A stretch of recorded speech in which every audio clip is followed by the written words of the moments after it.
संपन्न हो रहा है। आपके बीच में आकर मैं बड़ा अभिभूत हुआ कि आप लोगों ने गांव के अंदर प्रवेश करने का जो स्वागत कार्यक्रम रखा वो अत्यंत सराहनीय है। 4-4 प्रकार के आपने 5-5 प्रकार के बैंड बाजे हाथी घोड़ा सबकी व्यवस्था करी।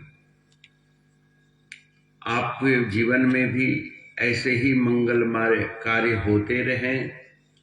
आपके जीवन में खुशहाली बरकत हो, ये मैं शुभकामना करता हूं। इस पंडाल में आकर सामने एक विशाल यज्ञ मंडप भी दिख रहा है और विशाल शिव मंदिर माता रानी का मंदिर भी आपने बनाकर पूर्ण कर दिया। इसके लिए इलाका वासी सहित निरंजनापुर के विशेष आप बहुत बहुत बधाई आशीर्वाद के पात्र हैं। आपको आशीर्वाद है। जीवन में हर इंसान सुख शांति समृद्धि उन्नति और मरणोपरांत मोक्ष की प्राप्ति की कामना करता है। हमारे सद्गुरु महाराज ने अपने जीवन में तप साधना भक्ति प्रायणता का उपदेश किया है।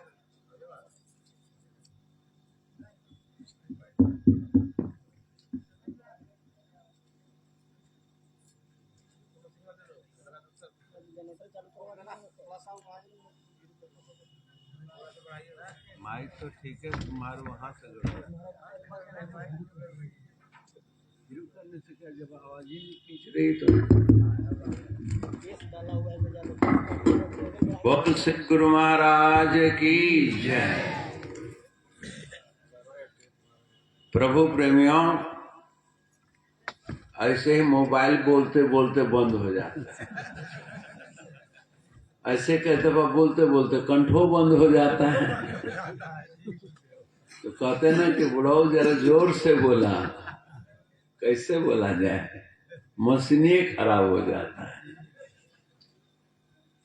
इस मशीन शरीर माध्यम खलु धर्म साधनम, मेरी आवाज को प्रसारित करने के लिए एम्पलीफायर आदि की जरूरत है ना। ऐसे मुंह भी एक हॉर्न ही है, बोलने वाला तो अंतरात्मा है। जो स्वस्थ सानंद रहता है तो आवाज अच्छी लगती है।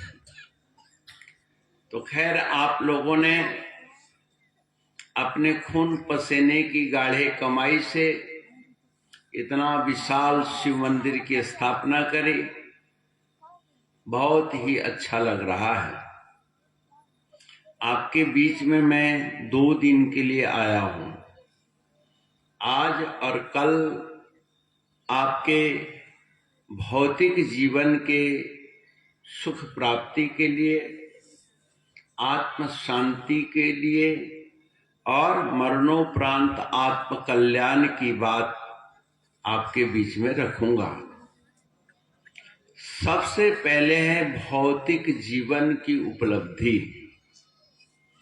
कोई भी वादक या गायक जब बैठता है तो पहले साजबाजी ठीक करता है ना, कि एकदम अलापने लग जाता है ना। ऐसे ही कोई भी मनुष्य जन्मते ही ईश्वर की आराधना योग साधना नहीं करता। सबसे पहले उसको अपने जीवन के साज-बाज ठीक करना पड़ता है। पहले तो स्वयं को ही ठीक करना पड़ता है। यानी परम पिता परमात्मा ने मां के गोद में जिस नवजात एक नया फूल खिलाकर हमें नर्तन में भेजता है, उसको माता कितनी सुंदर सजाती है, संवारती है, लाड़ लड़ाती है, तभी तो बच्चा के परवरिश होता है। आज माँ बाप भी अपने कर्तव्य से च्युत हो रहे हैं। कैसे कि माँ बाप के पास बच्चों को लाड़ लड़ाने का इतना समय नहीं है और उस समय को उन्होंने मोबाइल को पकड़ा दिया। पकड़ा है कि नहीं? जहां माँ को अपने गोद में बिठाल कर, पिता को गोद में बैठाकर दूध पिलाना चाहिए था, वहां हम लेटाकर और मोबाइल हाथ में पकड़ाकर दूध पिला रहे हैं। तो इसका परिणाम कितना घातक हो रहा है ये अब नजर आने लग गया है। क्योंकि कोई भी भौतिक आविष्कार जब होता है तो शुरू में बड़ा अच्छा लगता है, लेकिन कुछ साल के बाद उसका जब दुष्परिणाम आता है तब आदमी कान पकड़ के तौबा करता है कि अरे बच्चे ही जब नहीं रहेंगे, जवान ही संस्कारित नहीं रहेंगे तो देश दुनिया कहां जाएगी। आज हमारे बच्चे और नवयुवकों को सुधारना अति आवश्यक है। लेकिन सुधारेगा कौन? सुधारक स्वयं ही भ्रष्ट है, अर्थात माँ बाप। क्या माँ बाप अपने नित्य नियम का पालन करता है? क्योंकि हम बड़े लोग जैसा करते हैं वैसा ही छोटे लोग नकल करते हैं। अगर छोटों से भगवान को प्रणाम करवाना है तो 4-5 दफा बड़ों को प्रणाम करता है। बेटा ऐसे मथा टेक, ऐसे पैर पकड़, ऐसे करते हैं कि नहीं? तब बच्चे की एक आध दफा मूड करता है तो प्रणाम कर लेता है, नहीं तो अगले दिन से ही। लेकिन प्रयास जारी रखना चाहिए। आज मैं कहीं से आ रहा था तो सुबह एक बच्चा बड़े जोर जोर से रो रहा था। स्कूल के पोशाक पहने हुए था और कंधे पर किताब के बोझ थे, रो रहा था। हमने पूछा सुबह सुबह बच्चा क्यों रो रहा है, क्या किसी ने पिटाई करी? बोले नहीं नहीं महाराज, ये स्कूल नहीं जाना चाहता है। जब स्कूल का नाम आता है तो बड़ा रोता है, बड़ा चिल्लाता है। तो हमने कहा माँ बाप क्यों इसको पढ़ा रहे हैं भाई, क्या जरूरत है पढ़ाने की? जो चीज बच्चे को पसंद नहीं है वो काम नहीं ना करना चाहिए। क्यों बच्चों, ऐसा करना चाहिए? हैं? तुम सोते हो, सोना। माँ बाप को स्कूल नहीं ना भेजना चाहिए? हैं? हाँ, बच्चे भी करें नहीं भेजना चाहिए। अच्छा ये बताओ, हम तुमको कहते हैं दान पुण्य करो, सेवा सुमिरन करो बड़े लोग, और तुम्हारा मन नहीं है और हम जबरदस्ती कहें कि शंकर जी को जल चढ़ाओ, माता रानी को ज्योत जलाओ, तो आप कहते हैं महाराज जी आप हमें जबरदस्ती क्यों करते हैं? हमारा मन नहीं है, नहीं करेंगे। जब मन करेगा तो करेंगे। बड़े लोग कहते हैं कि नहीं ये करते, लेकिन हमारे पास वो अधिकार नहीं है कि आपसे मैं जबरदस्ती मत्था टेकवाऊं, आपसे जबरदस्ती परोपकार करवाऊं, आपसे मैं जबरदस्ती माँ बाप की सेवा करवाऊं। ये संतों के पास अधिकार आपने नहीं दिया। हम तो प्रेरणा ही दे सकते हैं ना, लेकिन आपके हाथ में बच्चों को प्रेरणा भी देना है और जबरदस्ती स्कूल भेजना है। क्यों? कि बच्चा खाने पीने पहनने ओढ़ने के लिए आपके ऊपर आश्रित है, उसका और कोई आश्रय नहीं है घर के अलावा, माँ बाप के अलावा कोई फरियाद सुनने वाला नहीं है। बेचारा रो के हंस के गा के किसी तरह से स्कूल जाना ही पड़ता है। लेकिन वह बच्चा स्कूल जाने से इसलिए रोता है कि स्कूल जाने की फायदा को नहीं जानता, महिमा को नहीं जानता। वो कैसे पता लगता है? जो जवान होकर पढ़े लिखे नहीं हैं। आज समाज में सर्वे करो, जो लड़के तो अच्छे नंबर से पास हो गए हैं वो तो बहुत अच्छे हैं। अरे अभी तो मैं एक गांव में कहा गया था, वहां लड़की 8वीं क्लास में पढ़ती है और उसको रोज का प्रेयर याद नहीं, प्रार्थना स्कूल में जो बोला जाता है वो उसको याद नहीं, ये से लेके जेड तक उसको अक्षर बोध नहीं, 1 से लेके 100 तक गिनती का बोध नहीं। अब पढ़ रहे हैं 8वीं में, 10वीं का बोर्ड आने वाला है, फिर वो कहते हैं कि हमको फेल क्यों किया गया। बताओ, ऐसी ही आप हम परमात्मा के आशीर्वाद तो चाहते हैं, कृपा तो चाहते हैं, लेकिन कृपा पात्र बनना नहीं चाहते हैं। और कृपा पात्र जब बनना नहीं चाहते हैं तो जिस पर कृपा होती है उसकी कृपा को हम छीनना चाहते हैं, जबरदस्ती छीनना चाहते हैं।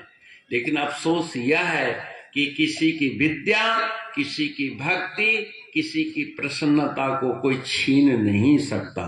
छीन सकता है? नहीं छीन सकता, क्योंकि कुछ कार्य ऐसे हैं जिसे तुम्हें ही करना पड़ेगा, तुम्हें ही पढ़ना पड़ेगा। चाहे माँ कितनी पढ़ी लिखी हो अथवा अनपढ़ हो, बच्चा पढ़ लिख कर अफसर बन सकता है। और माँ बाप बहुत पढ़े लिखे हों और बच्चा नहीं पढ़ता है तो शैतानी के शैतान रह सकता है। दोनों क्रम होता है कि नहीं? ऐसे ही आप लोग चूंकि श्री सद्गुरु महाराज जी के शिष्य हैं तो आपके गांव में आकर मुझे बड़ा आनंद आता है, क्योंकि इस गांव को सबसे पहले प्रोग्राम देने वाले, उसका मैं जिक्र जरूर करता हूं, गुरु महाराज जी का प्रोग्राम बिहार में बन रहा था और पूज्य बाबा जी ब्रह्मलीन बाबा भास्करानंद महाराज प्रोग्राम देते थे सबको, और उस एरिया में सब प्रोग्राम बुक हो चुका था। आपके गांव के सिपाही जी थे, वो हाथ जोड़ के खड़े हो गए कोने में। अब बड़े बड़े लोग प्रोग्राम ले रहे हैं, बोले मैं क्या प्रोग्राम लूं, है तो इच्छा लेकिन बोल नहीं पा रहे थे। महाराज जी मनोभाव को ताड़ गए, ऐ सिपाही इधर आ, क्या चाहता है तुम? महाराज जी प्रोग्राम की तो इच्छा थी। महाराज जी बाबा को बुलाया, 1 दिन का गुंजाइश था, बोले ये दिन इसको दे दो। वो विश्राम के लिए रखा गया था कि गुरु महाराज जी 1 दिन तो कम से कम विश्राम कर ले।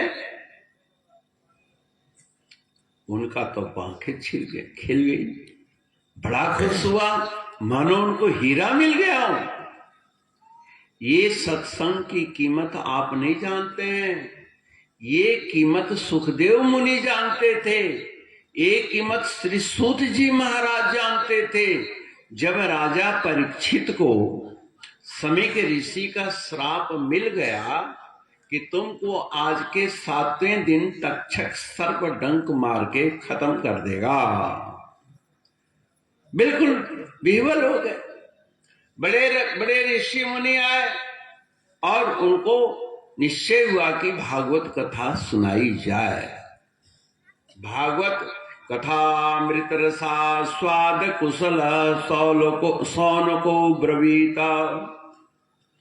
कथा अमृत को पीने में कुशल सौनकादिक ऋषियों ने श्री सूत जी से पूछा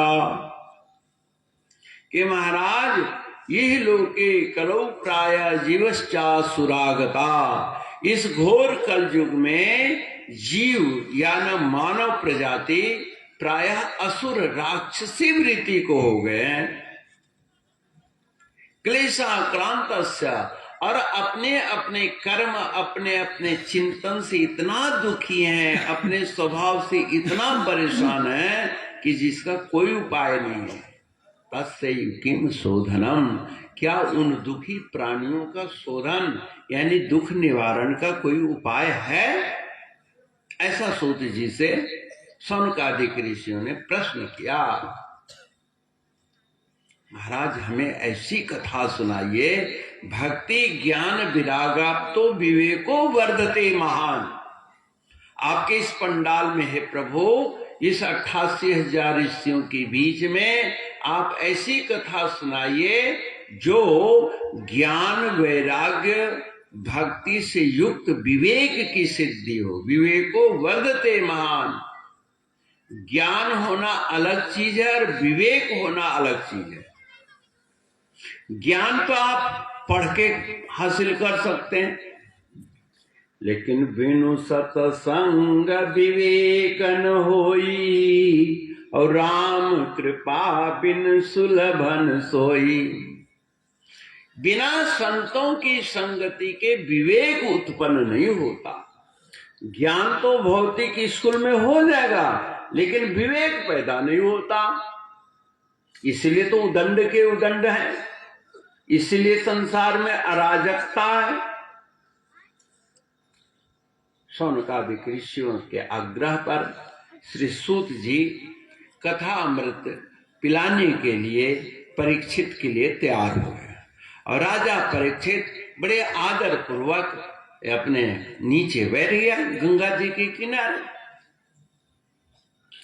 अब कथा अभी शुरू नहीं हुई थी कि कथा के प्रोग्राम का प्रचार जो है देवलोक तक चला गया। आप तो कथा सुने ही सुने, लेकिन इलाका वासी भी कथा सुने, ऐसा प्रयास करना चाहिए जैसा कि आप लोगों ने किया है। ऐसे ही उस समय भी प्रचार किया गया। सभी जगह से ऋषि मुनि आए, नर नारी आए, और स्वर्ग लोक से देवता लोग भी आए कथा सुनने के लिए। लेकिन मनुष्य जो है अपने खाली हाथ आए। खाली हाथ मंदिर में, गुरुद्वारों में, संत महापुरुषों के पास नहीं जाना चाहिए। जो भी श्रद्धा है, पत्र पुष्प फलम तोयम, हे प्रभु परम पिता परमात्मा के दी हुई चीज है, वो जरूर समर्पण करना चाहिए। इस बात को देवता लोग जानते थे, और वो अमृत के कलश लेकर आए। क्यों? देवलोक में अमृत का कलश था। अब वो अमृत कलश ही लेकर के क्यों आए? क्योंकि राजा परीक्षित को मृत्यु भय है, 7वें दिन मौत की गारंटी है। तो देवताओं ने सोचा कि कथा हम लोग सुन लेंगे और राजा को अमृत पिला देंगे। सूत जी महाराज बैठे थे। सुखदेव जी कहते हैं कि हे राजन, तुम सावधानी से कथा श्रवण करो। देवताओं ने कहा क्यों? अरे 7वें दिन इसकी मौत होनी है, तो महाराज इसको अमृत पिला दो ना, ये अमर हो जाएगा। फिर हम लोग जो इतने दूर से आए कथा सुनाने के लिए, हमारा क्या होगा? महाराज आपकी कथा हम सुनेंगे। और राजा परीक्षित मरणासन है, ये क्या आपको दान दक्षिणा देगा? हम लोग दान दक्षिणा देंगे। लेकिन वो कथा सुनाने वाले सुखदेव मुनि, सूत जी ने कहा नहीं नहीं, हमने इसका जीवन सुधारना है। किसका? परीक्षित का सुधारना है। सांप ग्रसित है, क्योंकि संसार में ऐसा कोई वस्तु नहीं बनी है जो ऋषि के श्राप का शमन कर सके। सब चीज का समाधान है। भगवान चाहते तो समीक ऋषि के श्राप को वापस कर सकते थे, लेकिन नहीं कर पाए।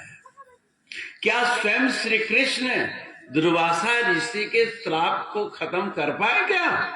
सारा वंश तबाह हो गया, सिर्फ ऋषि अपमान के कारण, संतों के अपमान के कारण।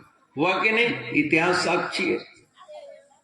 इसलिए हमें चाहिए एन केन प्रकारेण संत महिमा करें, ताकि हमारे अंदर मानवीय बुद्धि का विकास हो, विवेक उत्पन्न हो।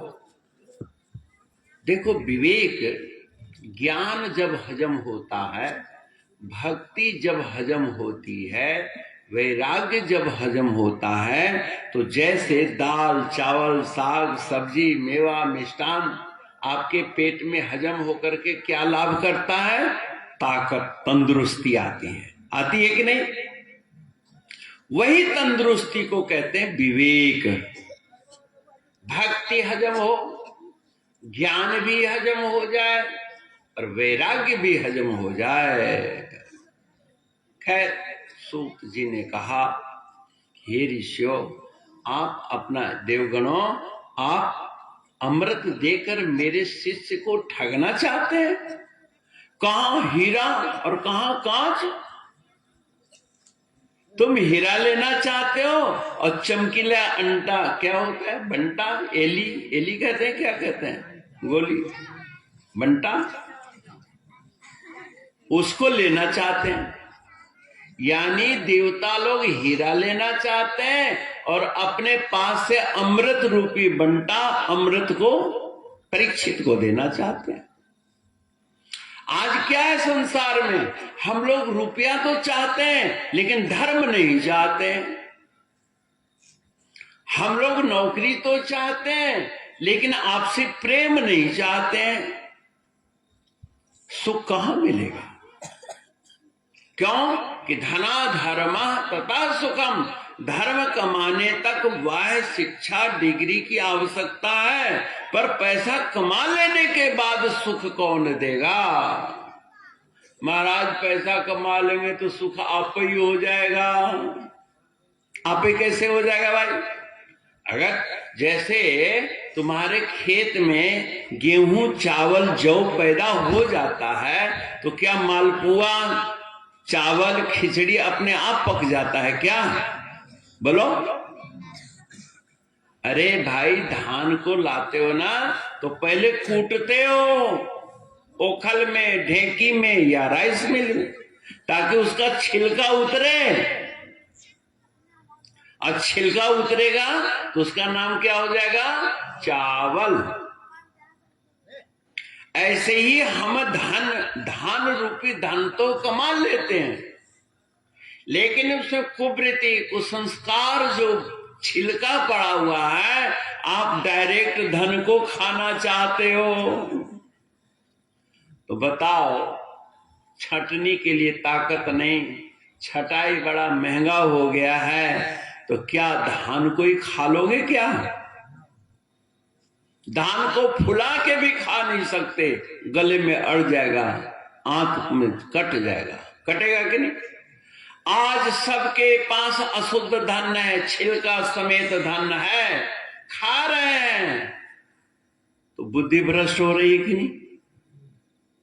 जैसे मैंने कहा, चावल तो है लेकिन उसको सड़ा के पानी पी रहे हैं, महुआ तो है उसको सड़ा के पानी पी रहे हैं, जौ तो है सड़ा के पानी पी रहे हैं, और सड़े हुए पानी को क्या कहते हैं? क्या कहते हैं? शराब। अब शराब ताकत देती है, जो ताकत है वो भी लड़खड़ाने लग जाता है। दाल भात खा करके तंदुरुस्ती से अपने बच्चों की प्रति ममतामयी वृत्ति रखता है, और शराब पी करके अपनों के प्रति क्रूर वृत्ति रखता है। और सबसे पहली शिकार होती है मां। बच्चों की जो मां है वो बहुत परेशान, दुखी होती है। और जो आपका भविष्य है, जो आपका नन्हा मुन्ना बालक है, जो आगे चल करके जुआ वर्ग बनने वाला है, आपके घर की स्थान बढ़ाने वाला है, उसको आपने पीटना शुरू कर दिया, जूता चलाना शुरू कर दिया। और जिस माँ का वो बच्चा दूध पी रहा है, उसके माँ के हृदय में कूढ़न है, तपन है, घृणा है, लेकिन बेचारी कहीं जा नहीं सकती, इसलिए तेरे क्रूरता को सहन करने के लिए बेबस है। और उसका परिणाम मां तो भोगती है, पुत्र भी भोगते हैं, तेरे संतान भी भोगते हैं। और वही बड़े होकर जब तेरे ऊपर डंडे उठाते हैं, तब हमारे पास तो महाराज कलयुग आ गया। अरे तुम्हारा कर्म फल आ गया, कलजू कुलजू कुछ नहीं आया। जैसी करनी वैसी भरनी, को काहू नहीं सुख दुख दाता, और निज कृत कर्म भोग सब भ्राता। अपने अपने कर्म का फल भोग। जिनके बच्चे बिगड़ गए, किसी ने नहीं बिगाड़ा, हमने बिगाड़ा, हमने बिगाड़ा। इसलिए बच्चों की परवरिश के लिए तो सुधर जाओ, धन कमाने के, धन से सुख पाने के लिए तो सुधर जाओ, और न सुधरो तो संतों का क्या लेना देना।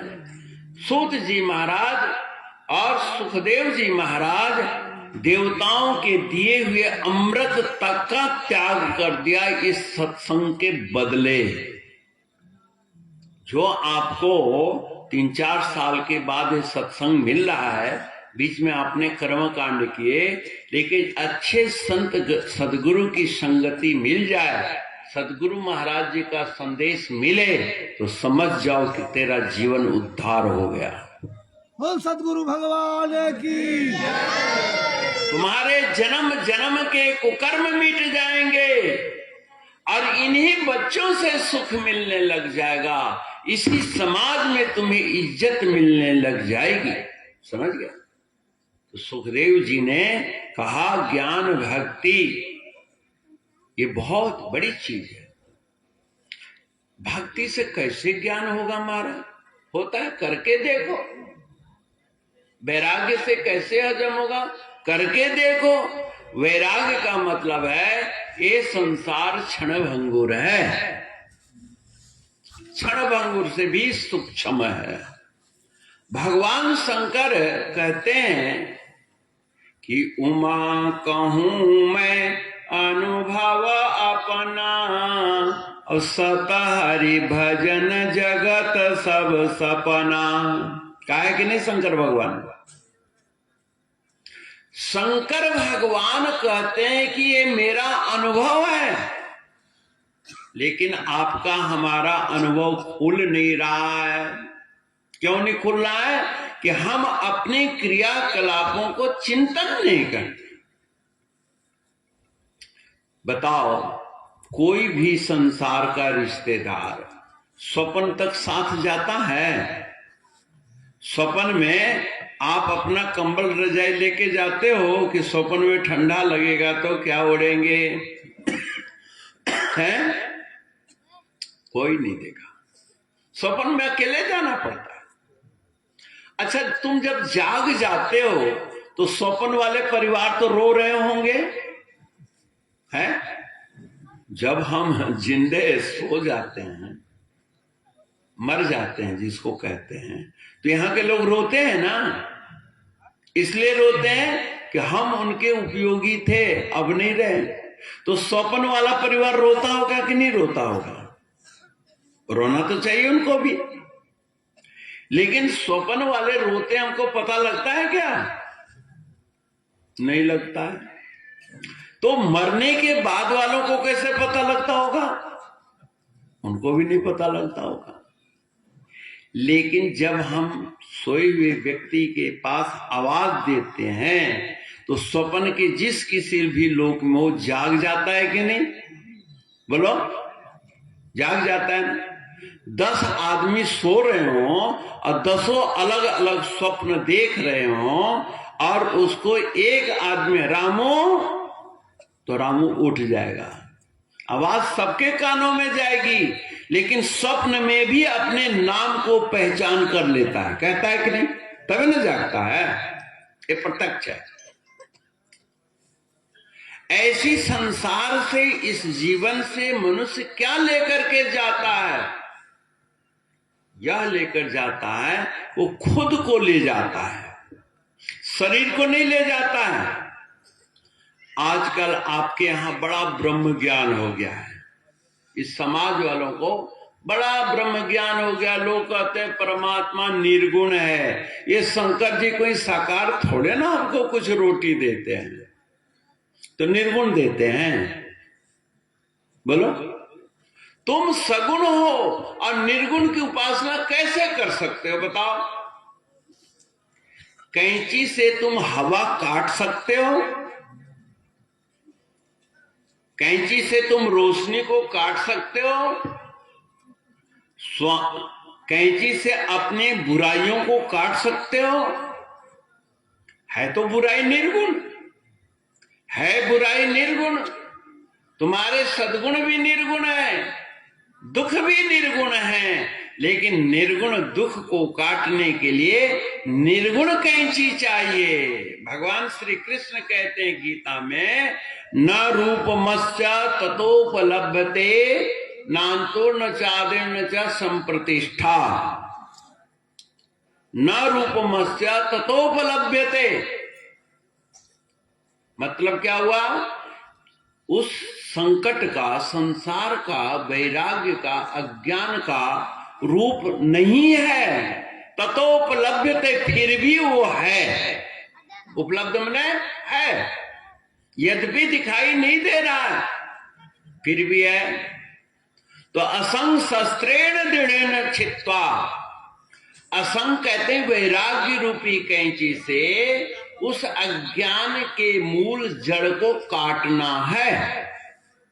तब क्या होगा? यद गत्वा न निवर्तन्ते तद्धाम परमं मम, फिर वो परम पद की प्राप्ति हो जाती है।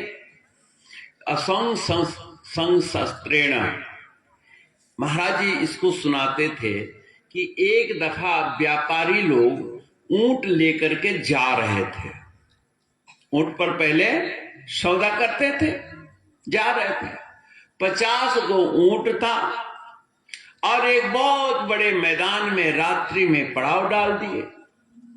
अब सब ऊंट के बांधने के लिए एक पैर में रस्सी होती है, एक एक 1.5 मीटर की। अब सब ऊंटों को तो बांध दिया, एक रस्सी है ही नहीं। अब जंगल है, रस्सी कहां से लाए? अब ऊंट इधर उधर भागने लगा, सब बैठे हुए ऊंटों को परेशान करने लगा। तो पास में एक महात्मा जी की कुटिया थी, आश्रम था। वहां गए तो बोले बाबा जी राम राम। बोले राम राम बेटे।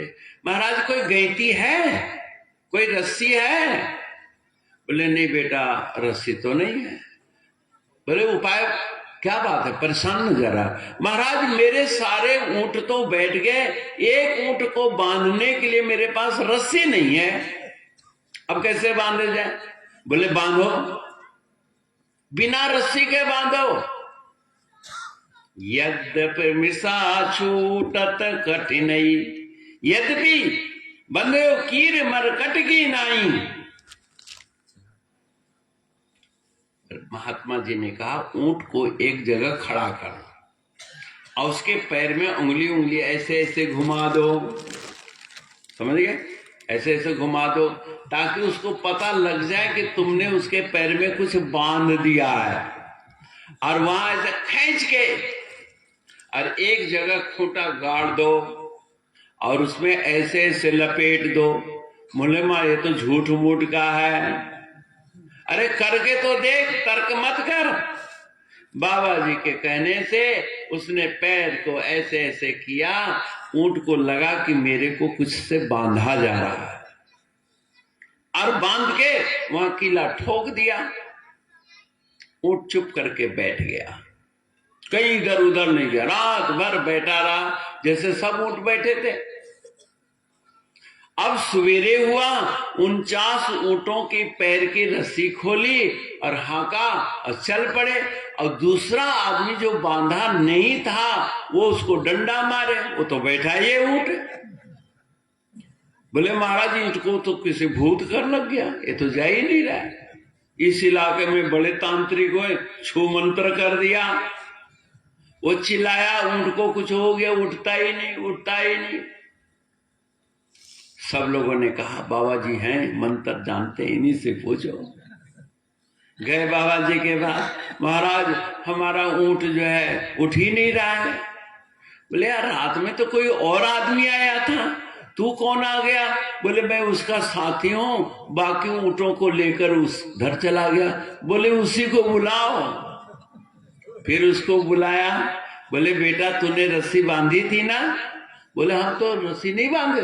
झूठ मूठ खेले बिरला को, झूठ मूठ खेले सब कोई खेलता है, सचमुच खेले बिरला को। अब तो उस ऊंट को सचमुच का बंधन हो गया है। जैसे तुमको कोई गाली दे देता है, गलिया लगता है कहीं? बोलो, गाली लगता तो नहीं है, फिर डंडा काहे चलता है? इस साले की हिम्मत, मेरे को मां बहन की गाली दी है, मां बहन की गाली दी है, तेरी ऐसी की तैसी। खून खराब हो जाता है। न तो मां को गाली लगी, न बहन को लगी, न गाली जाते हुए देखा, न आते हुए देखा, पर डंडा चलते हुए सब ने देखा, सिर फूटते हुए सब ने देखा, घर उजड़ते हुए सब ने देखा। देखा कि नहीं देखा? कारण कहां है? अज्ञान का। वो ऊंट भागे ही नहीं, तो बाबा जी ने कहा जैसे बांधा था वैसे ही खोल।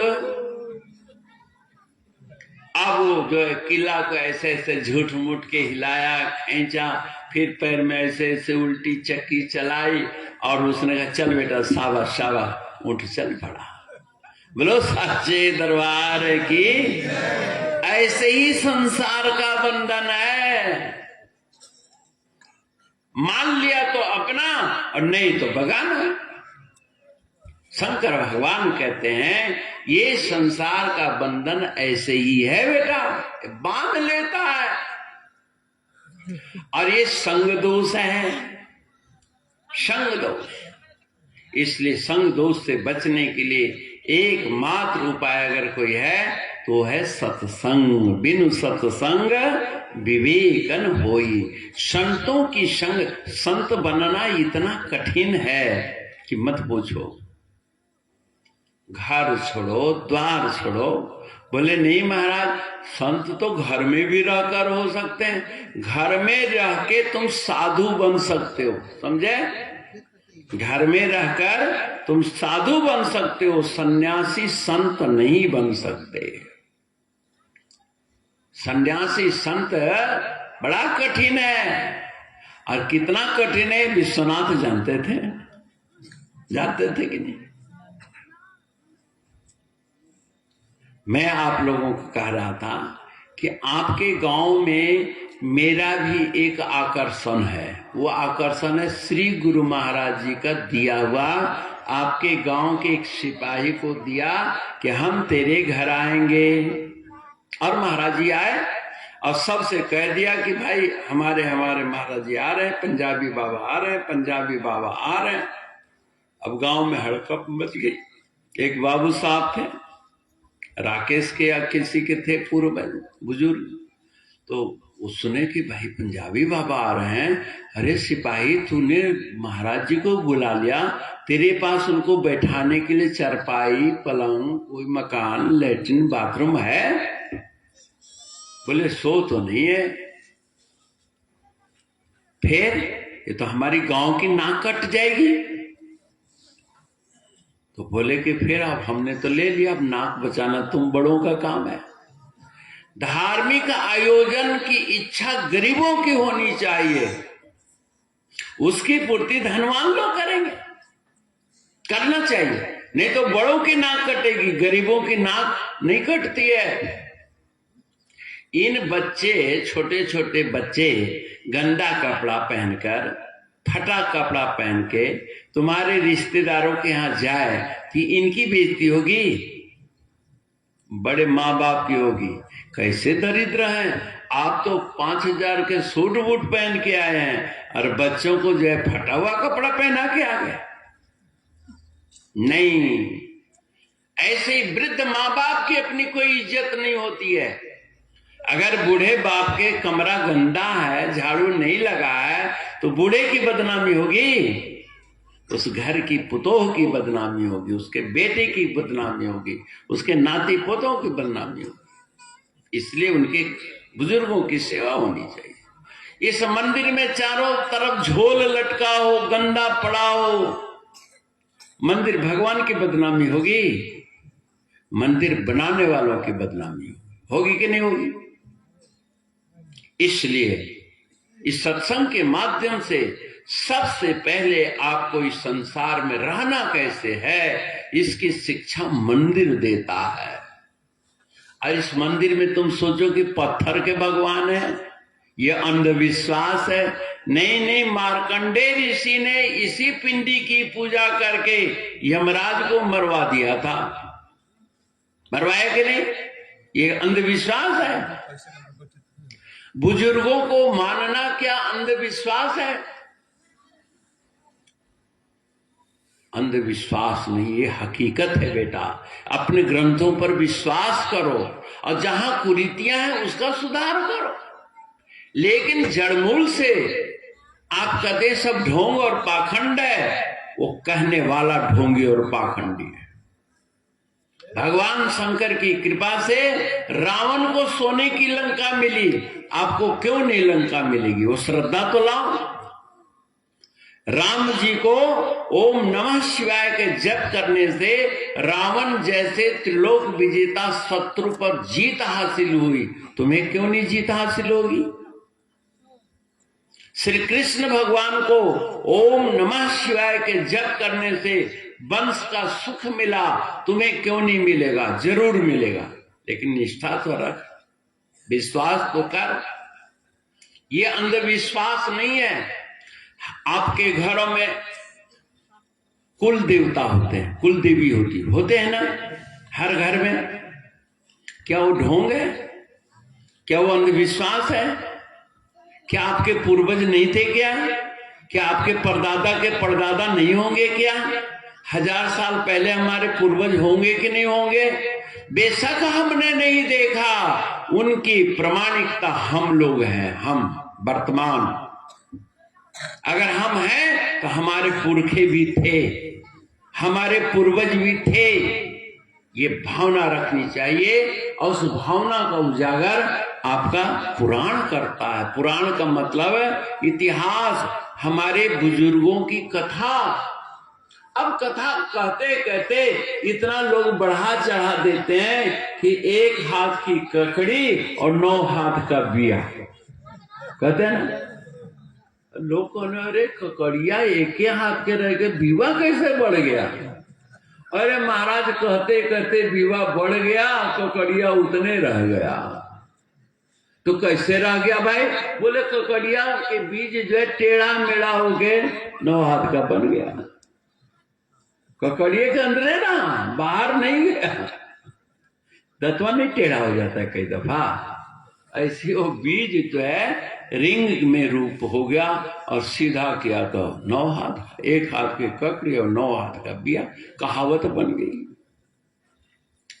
आपके 1 हाथ की बुद्धि और 9 हाथ का भ्रम आ गया दिमाग में, आया कि नहीं? 1 पैसे की माँ बाप की गलती और माँ बाप के प्रति बच्चों का 9 हाथ का गुस्सा जग जाता है। ये सब बुराइयां आती हैं, हमें उन बुराइयों से बचना है।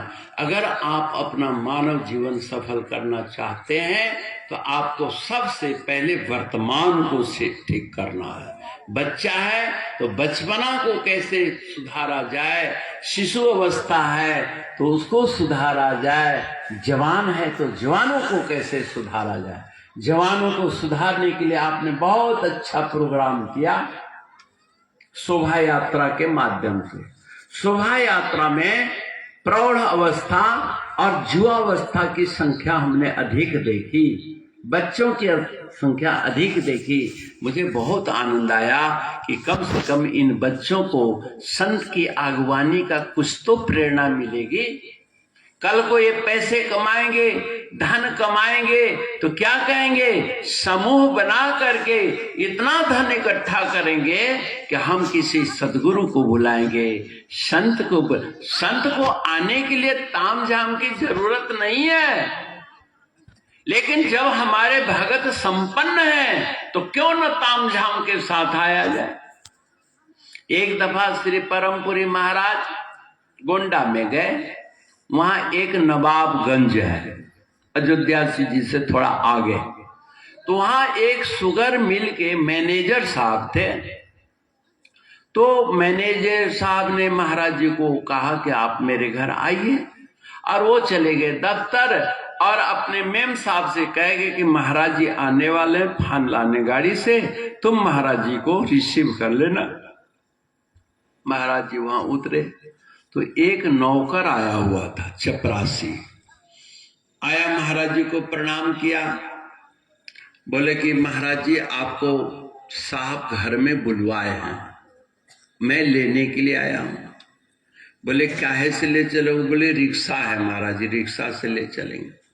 महाराज जी ने कहा कि ऐसा है बेटा, हमने आज कहीं दूर प्रोग्राम दे दिया है, नागनाथपुरवा, हम तो वहां जा रहे हैं। अब चपरासी क्या करता, चला गया वापिस। महाराज जी नागनाथपुरवा पैदल गए, कई किलोमीटर पैदल चल के गए। 15-20 दिन के बाद आए तो मेम साहब कहते महाराज जी हम आपसे बहुत नाराज हैं। क्यों बेटा, क्यों नाराज हो? आपने हमें प्रोग्राम देकर वहां चले गए। बोले बेटा हाँ कोई जरूरी काम था, चले गए। अच्छा बेटी एक बात बता, जब तू बाजार जाती है साग सब्जी खरीदने के लिए या मार्केटिंग के लिए, तो काहे से जाती हो? बोले महाराज जी आपकी दी हुई गाड़ी है ना, कार है, मैं तो कार से जाती हूं। क्यों तू रिक्शा से नहीं जा सकती? महाराज लोग क्या कहेंगे, मैनेजर की धर्मपत्नी, घर में गाड़ी और रिक्शा पर। महाराज मेरी नाक कट जाएगी ना, मेरे साहब की बेइज्जती होगी। बोले हाँ बेटा, हमने भी अपने मैनेजर चेला की नाक रखी है। बताओ 3 लोग के बाद सदगुरु, जिस गुरु की अगवानी श्री कृष्ण भगवान पति पत्नी मिलकर के रथ खींच के महल में ले जाते थे, और मैं उस बच्चे के पास रिक्शा से जाता, तो हमारे चेले की नाक नहीं कटती? बोल सदगुरु भगवान की। है? मेरे चेले की नाक न कट जाए, इसलिए मैं दूर चला गया। तो महाराज जी वहां तो आप पैदल ही गए? बोले वहां मैं गरीबों का महात्मा बन के गया था, गरीबों का गुरु बन करके गया था, अब तुम्हारे यहां मैनेजर का गुरु बन करके आया हूं। महाराज जी गुरुजी तो गुरुजी एक ही होते हैं? बोले नहीं नहीं, पात्र भेद होते हैं। एक गरीब की लड़की की शादी होती है तो 2-4 हजार रुपए में शादी हो जाती है, और एक जमींदार की लड़की की शादी हो तो 10-20 लाख रुपया लगता है कि नहीं? शादी तो शादी है, शादी के बाद बच्चे दोनों के एक जैसे ही होते हैं, 2 हाथ 2 पैर। तो बेटा हम आज तुम्हारी इज्जत बचाए हैं, न कि इज्जत। अब तुम नाराज हो तो होती रहो, तो हम भी नाराज हैं कि तुम क्यों नहीं, हम नौकर के तो गुरु थे नहीं, हम नौकर के गुरु थे, मैनेजर के गुरु हैं। आज निरंजनापुर वालों का गुरु महाराज जी हैं, और उनके प्रतिनिधि के रूप में मैं आया हूं। मैं गुरु महाराज नहीं हूं, लेकिन गुरु महाराज जी की प्रतिनिधि हूं, और आप हमें जिस भाव से देखते मैं वो हूं। भाई प्रतिनिधि तो प्रतिनिधि होता है, अब प्रतिनिधि का सम्मान सदगुरु का सम्मान होता है। अच्छा सुपारी के गणेश जी आप लोग देखे हैं? जब सदिया ब्याह होता है तो गोबर गणेश या सुपारी गणेश, उसके आगे मत्था टेकते हैं कि नहीं साहब? बस वो गणेश जी वही है, हम भी वही गोबर गणेश हैं। लेकिन वेद ने मान्यता दे दी है तो आप हमें रिस्पेक्ट देते हो, सम्मान देते हो, और मेरे पीछे गुरु महाराज जी आपको आशीर्वाद देते हैं। बोलो साचे दरबार की। तो ये है आपके निरंजनापुर का प्रेम। और महाराज जी यहाँ आए, और वो सिंह साहब जो जमींदार साहब थे, महाराज जी के लिए नए लैट्रिन की व्यवस्था करी, सब कुछ बनाया। गुरु महाराज जी आए, रात में ठहरे। बोले सिपाही ये तेरा घर है? बोले नहीं नहीं महाराज मेरा तो घर ये नहीं है। क्यों नहीं तेरा है? तुमने इसको अपना माना नहीं है ना, तुम्हें इन लोगों ने तो अपना माना, तू अभी दिल से गड़बड़ है। अच्छा तेरा घर कहाँ है? बोले महाराज वो मड़ैया है हमारे। बोले सुबह के नाश्ता तेरे मड़ैया में करेंगे। और वहां पर गए, आज वहां भी मकान बना हुआ है। बोलो श्री गुरु महाराज की। आज उनके वंशजों का ये करामात है।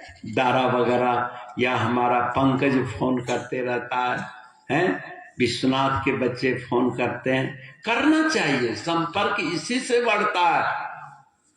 जब आप उनके धन धान्य के मालिक हैं, उनके वारिस हैं, तो उनके संस्कृति का वारिस कौन बनेगा? उनके सत्संग का वारिस कौन बनेगा? आप ही निरंजनापुर वालों को तो बनना पड़ेगा। आपका निरंजनापुर निश्चय ही बहुत धन्यवाद का पात्र है। इतना विशाल यज्ञ मंडप किसी गांव में शोभा बढ़ा। पहले राजाओं के यहाँ ये यज्ञ मंडप होते थे। कोशिश करो यहाँ महीना में, साल में एक दफा लघु हवन कर लिया करो। क्यों हवन करना चाहिए? हवन से क्या होता है? ओम यज्ञेन यज्ञमयन्त देवास्तानि धर्मानि प्रथमान्यासन् तेहनाकं महिमान सचंत्रयत पूर्वे। पूर्व काल में देवताओं का यजन इस यज्ञ के द्वारा ही होता था। आपको हमारा देवता तो ढोंग पाखंडे तो दिखाई देते नहीं। देवताओं का यज्ञ करने से क्या लाभ है? इतना घी, इतना जौ, इतना तेल जला कर बेकार कर दो। अच्छा बताओ, बचपन से लेके आज तक हर इंसान कितना मन खाया होगा? है कोई ठिकाना? और सब अन्न खा करके सुबह सुबह कहां फेंक आते हो? हैं? उसका क्या फायदा है बताओ? खाया ही क्यों? नष्ट करने के लिए खाया? नहीं महाराज, जीने के लिए खाया। खाने से क्या हुआ? आपके शरीर में 33 करोड़ देवताओं को ताकत मिलती है। हाथ में ताकत, पैर में ताकत, दिमाग में ताकत, आंख में ताकत कहां से मिला? पेट रूपी हवन कुंड में ग्रास के माध्यम से आहुति डाली। डाली कि नहीं डाली? अगर वो खाना बंद कर दो, पेट में हवन जा करके सिवाय मल मूत्र के अलावा और क्या तैयार होता है? लेकिन मल मूत्र तैयार होने से पहले हमारा जिगर, हमारा लीवर उसको हजम करके आत्मसात कर लेता है, जो कि तंदुरुस्ती बनती है। समझे? अगर बीच में ही ठहर जाए तो नहीं। बादाम बड़ी महंगाई हो, पेट में रहे 10 दिन तो अच्छा रहेगा। उसको कहते हैं कब्ज। क्या कहते हैं? आज लोगों के यहाँ धन कब्ज हो गया है। होगा है कि नहीं कब्ज? घरों से निकलता है? नहीं निकलता। कब्ज होता है तो गैस बनती है, और घर में धन बढ़ता है तो अहंकार बढ़ता है। बढ़ता है कि नहीं? अहंकार बढ़ता है। सभी शरीर निष्क्रिय हो जाते हैं, पर सामाजिक संरचना निष्क्रिय हो जाता है। होता है कि नहीं? तो उसके लिए यज्ञ आवश्यक है। इस यज्ञ में जब आप आहुति डालते हैं तो पूरे ब्रह्मांड को रोशनी मिलती है, ताकत मिलती है। एक दफा 1966-67 की बात है, परम पूज्य श्री गुरु महाराज जी पंजाब हिमाचल में थे। जो आप नंगल बिहाला महाराज कहते हो ना, उस नंगल बिहाले की बात मैं सुनाता हूं। बरसात नहीं हो रही थी। आसपास के लोग, बड़े बड़े जमींदार लोग टोली बना करके आए और महाराज जी से पूछा, महाराज ये बरसात क्यों नहीं हो रही है? महाराज जी ने स्वामी केशवानंदपुरी जी महाराज को बुलाया। बोले केशव देखो बारिश नहीं हो रही है। तो पंचांग निकाला, पंचांग में गणित मुहूर्त देखा। आप भी पंचांग पढ़ना सीखो। पंचांग गलत नहीं है। जैसे चिकित्सा किताब सही है, ऐसे ज्योतिष भी सच है। अब हमको पढ़ने नहीं आता है, वो अलग बात है। गाड़ी आप करोड़ों को खरीद सकते हो, लेकिन गाड़ी को चलाने के लिए ड्राइवरी सीखनी पड़ेगी कि नहीं? ऐसे ही हमारे धर्म ग्रंथ इंजन है, गाड़ी है, उनका अध्ययन करो। अध्ययन करने वालों को बुरा भला मत कहो, आपको विद्वान बनना है। गुरु महाराज जी ने स्वामी जी को बुलाया कि बेटा देख पंचांग क्या कहता है तेरा। बड़े बड़े लेबोरेटरी जैसे आपका ब्लड टेस्ट होता है तो उसको आप ढोंग पाखंड कहते हैं क्या? नहीं, लेकिन वैद्य नवद्य देख करके जो बताते थे वो एक्यूरेट होता था, और उसके प्रति आज ढोंग पाखंड कहते। अरे धनिया हल्दी में क्या रखा है? तो गोलियां में रखा है। नाना प्रकार के विकृत पैदा। हम लोगों को खाना खाने नहीं आ रहा है। अब यज्ञ के बाद खाना खाने का तरीका बताऊंगा, उसके बाद फिर कल के सब्जेक्ट पर आएंगे। तो आज मैं व्यवहारिक शिक्षा आपको दे रहा हूं, महाराज जी के प्रकाश में दे रहा हूं। महाराज जी ने स्वामी जी को बुलाया, बोले महाराज यज्ञ करना पड़ेगा तो बारिश होगी? बोले अच्छा बारिश होगी? बोले हाँ। तो महाराज जी लेकिन शुद्ध कमाई चाहिए, शुद्ध अन्न चाहिए। अब इसकी कौन गारंटी ले? पैसा वाले तो बहुत है, लेकिन शुद्ध पैसा है कि नहीं उस पैसे वाले को ही नहीं मालूम है मालूम है? नहीं मालूम। बोलो सच्चिदानंद भगवान की। मालूम नहीं है। अब बताओ, जब तुम्हें ही नहीं मालूम है तो किसी और को कैसे मालूम होगा? स्वामी जी महाराज जी शुद्ध पैसा चाहिए, शुद्ध पैसा मिलेगा? बोले हाँ मिलेगा। महाराज जी का थैला था, बोले जितना तुम्हें यज्ञ के लिए पैसा चाहिए इस थैले में से ले, सामान मंगाओ। क्यों कि ये थैला जो है गुरु महाराज जी का, ये गंगा जल है। गंगा जल में पैसा गया और शुद्ध हो गया। महाराज जी के थैला, अब लोग थैला में डालें, थैला से स्वामी जी लें और स्वामी जी सामान मंगवाए।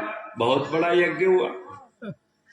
कहीं बारिश नहीं, एकदम बियावान धूप, जैसे जेठ की लकलकाती धूप होती है। उस धूप में महाराज जी स्वयं यजमान बने। महाराज जी यजमान भी शुद्ध होना चाहिए, जिसका मन क्रम वचन भी तो शुद्ध हो। बोले अच्छा चल मैं ही यजमान बन जाता हूं लोक हित के लिए। जब भगवान कृष्ण ग्वाला बन सकते हैं, राम राजा बन सकते हैं, तो मैं क्या तुम्हारा यजमान नहीं बन सकता? महाराज जी भी नहा धो करके यजमान बैठ गए, लगे पूजा करने, आहुति देने लगे। लेकिन स्वामी ऊपर तो धूप ही धूप है, बादल तो है ही नहीं रहा है। महाराज जी शास्त्र का वचन है, जो शास्त्र में लिखा है वो मैं कर रहा हूं, जड़ी बूटी देवताओं को दे रहा हूं। अब मूर्छा जागने में तो थोड़ा टाइम लगेगा ही ना महाराज। अब दोनों ही तर्क है। महाराज जी अच्छा चल कोई बात, तो आहुति दे। आहुति देते देते जब पूर्णाहुति का नंबर आया तो निरंजनापुर वासियों आप सच मानो, महाराज जी ने कहा, स्वामी जी ने कहा कि राघवानंद ऐसा हुआ कि ज्यों ही पूर्णाहुति डाली तो एक रुई का फाहा जैसा बादल उठा। जैसे रुई का सफेद नहीं होता है, आपने भी देखा होगा। रुई का एक फाहा आया और पूर्वा हवा चली और वो बादल एकदम पूरे भूमंडल को घेर लिया, उस जगह को। और देखते देखते एकदम काली घटा हो गई। और पूर्णाहुति करने के बाद सामान को उठाने तक की नौबत नहीं आई। और इतनी मूसलाधार बारिश हुई, इतना मूसलाधार बारिश हुई कि सामान तैरने लगे। बोलो बांके बिहारी लाल की, बोलो यज्ञ भगवान की जय। यज्ञ की महिमा हमने देखी है। अभी अभी महाराज जी के जन्मदिन है, भरमाड़ में यज्ञ किया था। भरमाड़ में कहीं बारिश नहीं, पूर्णाहुति डाली, झम बारिश हुई। पूर्णाहुति को हमने कहा कि अग्नि धीमी न पड़ जाए, हमने एक टीन का चदरा डाला और बारिश रुक गई। हमने कहे तो बहुत शुभ शगन हुआ। 10 मिनट सबको भिंगा दिया, यानी संग का पानी छिड़क दिया हम सबके ऊपर, और ये घटनाएं घटती हैं।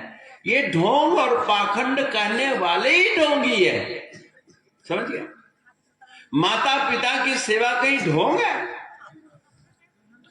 हम तो प्रत्यक्ष देवता के उपासक हैं, हम लोग प्रत्यक्ष गुरु महाराज जी के उपासक हैं। क्या गुरु महाराज जी ढोंग है, अंधविश्वास है?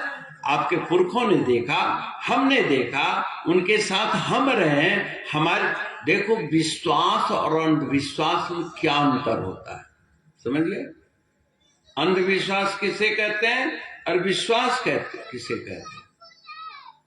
जैसे आपके इस गांव के सिपाही जी, विश्वनाथ, या आप सब लोगों ने जिन्होंने भी बचपन में दर्शन किया है, और आज के नवयुवक लड़कों ने नहीं दर्शन किया है, बहू बेटियों ने नहीं दर्शन किया है, तो तुम्हारे बात को मानकर अगर भक्ति करेंगे तो इसको कहते हैं विश्वास। क्यों? ये अंधविश्वास नहीं, तुम चश्मदीद गवाह हो और महाराज जी को चश्मा दर्दी हो, और आजकल के जो नहीं देखा है तुम्हारे कहने से मान जाएं, इसको कहते हैं विश्वास। लेकिन तुमने भी नहीं देखा है, हमने भी नहीं देखा है, मेरे पूर्वजों ने भी नहीं देखा है, कहीं शास्त्र में वर्णन नहीं है, उस बात को मानना अंधविश्वास होता है, समझिए। अंधविश्वास और विश्वास के डिफरेंस को समझिए। बहुत लोग हमारे समाज में अंधविश्वास पैदा करना चाहते हैं, लेकिन हमारा सनातन धर्म, हम आप सब एक विश्वास के छत के नीचे हैं। शंकर की उपासना विश्वास का प्रतीक है, और माता रानी की उपासना श्रद्धा का प्रतीक है। इसलिए भाई और बहन, हम लोगों को चाहिए कि रोज शुद्ध खाना खाएं। आहार शुद्धो सत्व शुद्धि। लौका तीता होगा तो सब्जी कैसी बनेगी बताओ? कैसी बनेगी? स्वादिष्ट बनेगी? तीते ही बनेगी।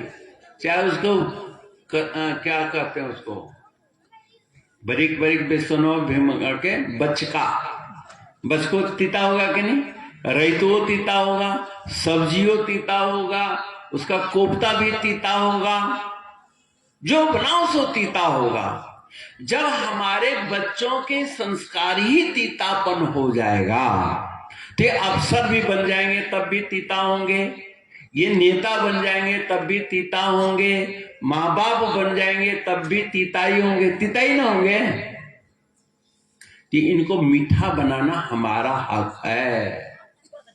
तो इन बच्चों को क्या करना चाहिए? जब भी छुट्टी मिले भगवान शंकर के मंदिर में प्रणाम जरूर करना चाहिए।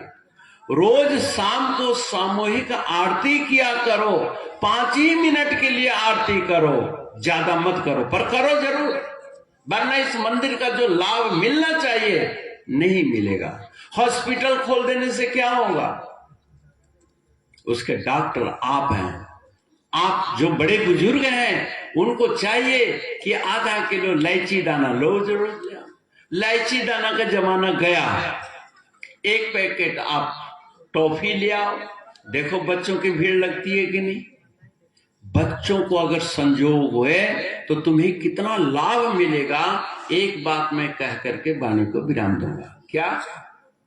बरेली में था मैं, वहां पुजारी था मैं ही पूजा करता था, व्यवस्थापक भी था।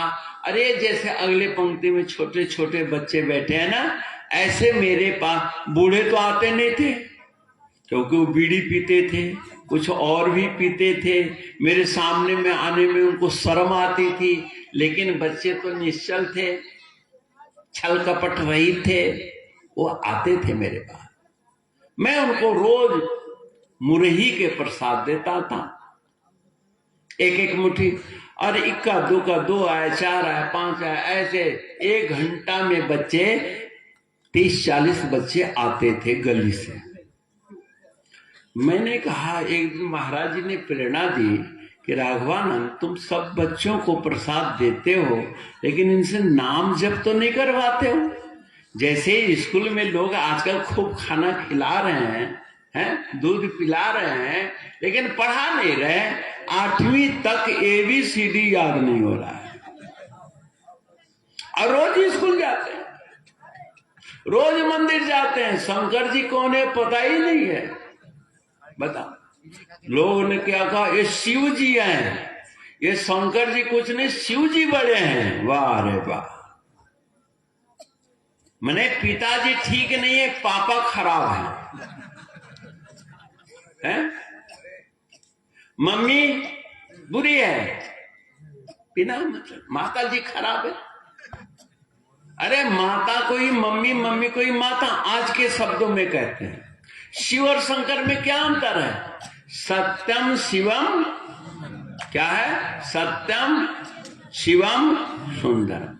शिव किसको कहते हैं? जो कल्याणकारी है, जो सबका भला चाहे, सबकी इज्जत करे।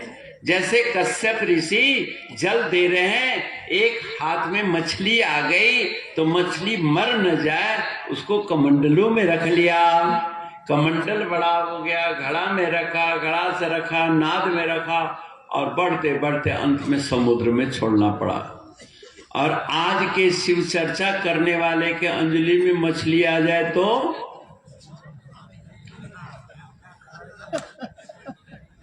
उसको क्या कहते हैं? शिव जी की वो खुद भोग लगाते हैं, शिव जी लगाते हैं। शिव पुराण में कहीं नहीं लिखा है कि भगवान शिव मछली खाते थे। ये कैसी शिव चर्चा, कैसे कल्याण की? शिव मने कल्याण। नमः शंभवाय च मयोभवाय च नमः शंकराय च मयस्कराय च नमः शिवाय शिवतराय च। शिव वेद में आता है शिव जी का, लेकिन शिव का मतलब है कल्याण, भला करने वाला। और 84 लाख योनियों का जो भला करता है वो शिव है। समझ गए? सिर्फ अपने पेट का भला करने वाला शिव चर्चा नहीं हो सकती। शिव की महिमा करो। और हम सुनते हैं कि ओम से बड़ा चीड़ है लोगों को, और शिव जी के आरती में क्या गाते हो? ओम जय शिव ओंकारा, भोले हरे शिव ओंकार। गाते हैं कि नहीं?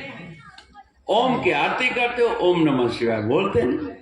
ओम नमः शिवाय बोलना चाहिए। हम आपको कहते हैं, और गरीबों को ओम क्यों नहीं बुलवाते हैं? कि ओम बोलने नहीं आता इन बच्चों को।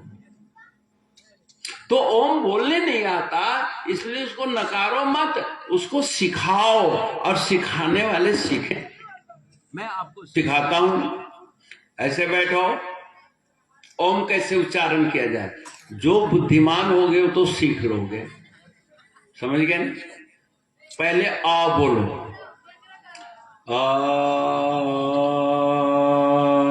बोलो,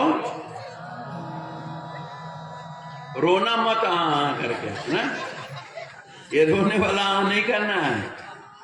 आम वाला, अ से अनार, अ को बोलते हुए क्या करना है? कंठ से लेके धीरे धीरे श्वास फुलाओ, पेट तक जाएगा, है ना? देखो,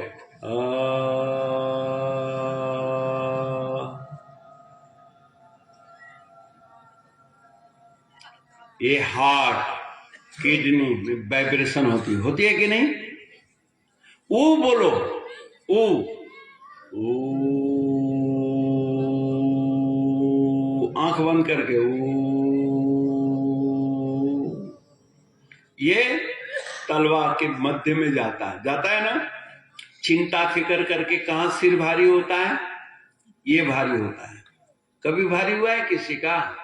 जब किसी को गरिया दो, गुस्सा करो, उसमें सिर भारी हो जाता है। और नहीं तो आपस में लड़ो, सिर भारी हो जाएगा। वो करना। और मां कहो, मां में एक दफा ओठ खोलना और एक दफा ओठ बंद कर देना। तुम्हारा मां,